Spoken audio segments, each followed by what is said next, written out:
आप सभी को जय मसीह की। आज का विषय है मसीह के आगमन के 10 चिन्ह।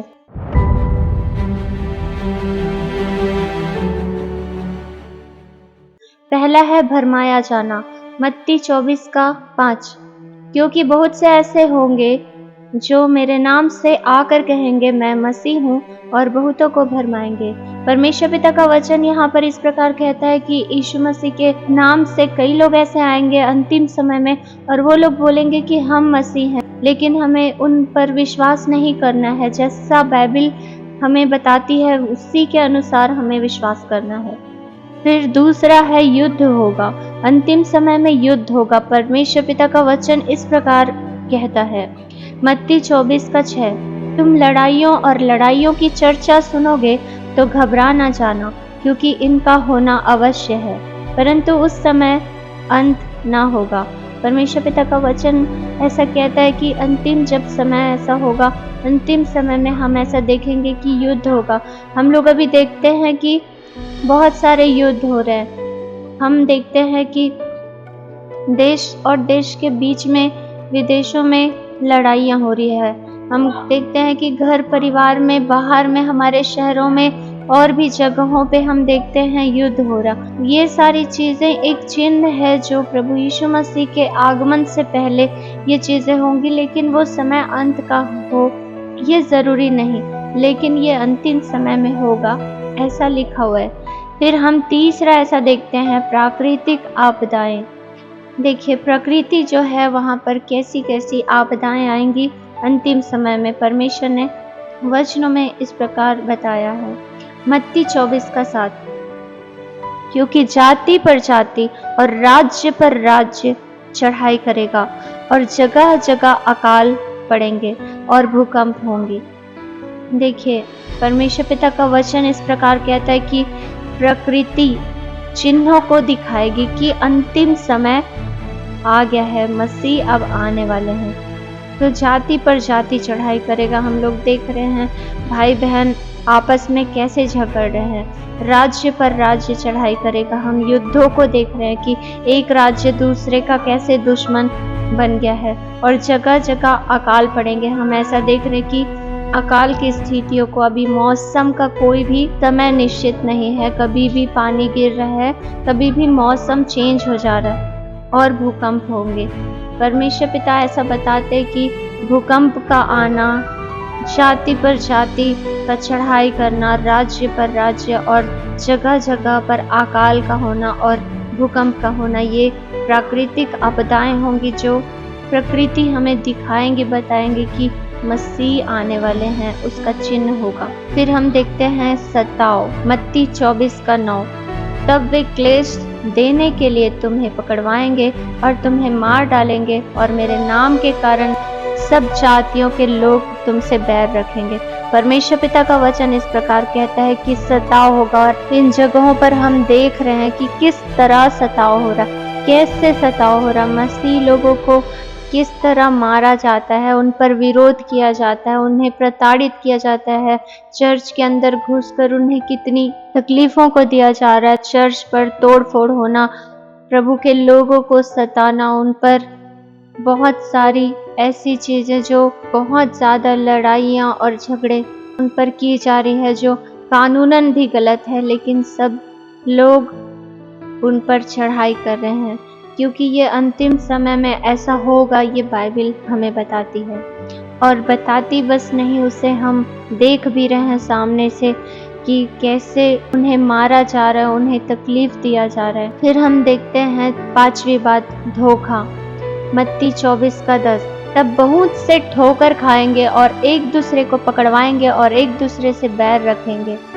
हम ऐसा देखते हैं कि जब प्रभु में है कहते हैं, लेकिन जब उन पर ऐसी चीज़ें आएंगी, जब उन्हें डराया धमकाया जाएगा तो लोग डर करके हो सकता है कि वो एक दूसरे के ऊपर आरोप लगाए, धोखा दे, एक दूसरे को झूठा ठहरा दे और हो सकता है कि एक दूसरे को पकड़वाएं।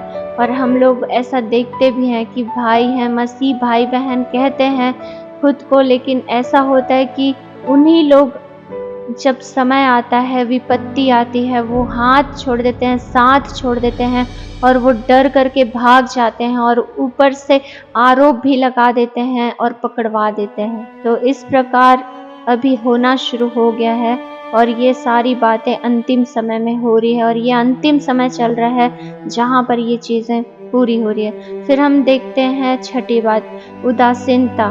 मत्ती 24:12, अधर्म के बढ़ने से बहुतों का प्रेम ठंडा पड़ जाएगा। ऐसा लिखा है कि अंतिम समय चल रहा है और इस समय में अधर्म बहुत ज़्यादा बढ़ गया है और हम ऐसा देखते हैं कि परमेश्वर के लिए जो प्रेम रहता है वो ठंडा हो चुका है। एक दूसरे के लिए जो प्रेम होना चाहिए वो ठंडा हो चुका होता है। जब अधर्म को देखते हैं लोग, दुनिया की हर एक ऐसी परिस्थितियों को जो उन्हें दबोचती है और अधर्म के कामों को देखकर एक दूसरे से वो घृणा करने लग जाते हैं और प्रेम ठंडा हो जाता है।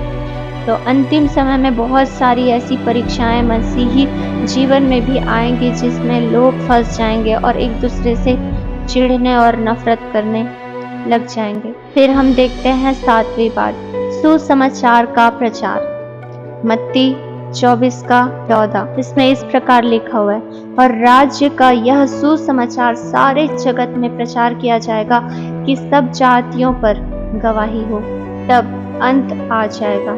परमेश्वर पिता का वचन यहाँ पर इस प्रकार कहता है कि सुसमाचार प्रचार। देखिए, जितनी तकलीफें बढ़ती जा रही है उतना ही लोग प्रचार करते जा रहे हैं, क्योंकि ये परमेश्वर पिता का काम है और परमेश्वर पिता साथ देते हैं। हम ऐसा देखते हैं कि कोई ये जाति और धर्म नहीं होता। मसीह जो जीवन है वो हर एक के लिए है, क्योंकि परमेश्वर पिता ने कोई जाति और धर्म को परमेश्वर ने नहीं बनाया, वो मनुष्य जाति को परमेश्वर पिता ने बनाया। और परमेश्वर पिता का वचन इस तरह कहता है कि हर एक भाई बहनों के लिए जो विश्वास करता है वो चंगाई को पाएगा, वो छुटकारे को पाएगा। जब हम देखते हैं कि सुसमाचार सुनाया जाता है, भाई और बहन चंगे होते जाते हैं, उनके जीवन से तकलीफें दूर होती हैं और वो गवाही का कारण बनता है। फिर हम देखते हैं 8वीं बात, मंदिर में घृणित वस्तु। मत्ती 24:15, इसलिए जब तुम उस उजाड़ने वाली घृणित वस्तु को, जिनकी चर्चा दानियेल भविष्यवक्ता के द्वारा हुई थी, पवित्र स्थान में खड़ी हुई देखो, तो आप समझ जाइए कि वो अंतिम समय आ गया है। फिर हम देखते हैं 9वां, महाक्लेश। हम देखते हैं कि मत्ती 24:21 में, क्योंकि उस समय ऐसा भारी क्लेश होगा जैसा जगत के आरंभ से ना अब तक हुआ और ना कभी होगा। परमेश्वर पिता का वचन ऐसा कहता है कि महाक्लेश का समय। देखिए, भाई भाई को मारेगा, पिता बच्चे को और बच्चे लोग माता पिता को, माँ बहन से और अपनी बेटी से, ऐसे जो झगड़ा का समय होगा। हम लोग ऐसा देखते हैं शहरों में गांजा, सिगरेट, दारू, नशे की बातें, हम देखते हैं व्यभिचार की बातें, अश्लील कपड़े, और हम देखते हैं कि यूट्यूब में बुरी चीज़ें, हर जगह पर बुराई और अंधकार और गंदगी, ये सब चीज़ें महाक्लेश का समय है। और इस समय क्या होगा, लोग सिर्फ गंदगी में डूबते चले जाएंगे और उन्हें वही चीज़ें अच्छी लगेंगी और वे उन्हीं चीज़ों में लिप्त हो जाएंगे। और ये होगा फिर महाक्लेश का समय, भारी क्लेश का समय होगा। जगत के आरंभ से अभी तक कभी भी ऐसा क्लेश ना हुआ हो, वैसा क्लेश अंतिम समय में होगा। और हम देख भी रहे हैं ऐसी बातें जो हमने पहले कभी नहीं देखी, वो सारी चीज़ें अभी हो रही है। फिर है 10वीं बात, चिन्ह और चमत्कार। मत्ती 24:24, क्योंकि झूठे मसीह और झूठे भविष्यवक्ता उठ खड़े होंगे और बड़े चिन्ह और अद्भुत काम दिखाएंगे कि यदि हो सके तो चुने हुओं को भरमा दे। परमेश्वर पिता का वचन ऐसा कहता है कि ऐसे झूठे भविष्यवक्ता होंगे जो पहले से इंफॉर्मेशन लेकर भविष्यवाणियों को करेंगे, चिन्ह और चमत्कारों को दिखाएंगे, जो कि बिल्कुल गलत है। परमेश्वर पिता कभी भी गलत भविष्यवाणियों को करने के लिए नहीं कहते, लेकिन लोग चालाकी से भविष्यवाणियों को करने लगे और ऐसा झूठे भविष्यवक्ताएं खड़े होंगे, भविष्यवाणी करने वाले खड़े होंगे और प्रचारक खड़े होंगे। पहले से इसमें बातें लिखी हुई है, जो कि ध्यान रखने की चीज़ है कि सबसे पहले हमें अच्छे से ज्ञान होना चाहिए, प्रकाशन होनी चाहिए हमारे अंदर में, मसीह का स्वभाव हमारे अंदर में, प्रभु यीशु मसीह को सचमुच में वो व्यक्ति जो पाया हुआ हो और जिससे परमेश्वर ने भेजा हो, बहुत अच्छे से और सोच और समझ कर अपने जीभ का इस्तेमाल करना है, क्योंकि ये जो जीभ है वो आपको नर्क भी ले जा सकता है और वो स्वर्ग भी ले जा सकता है। इसलिए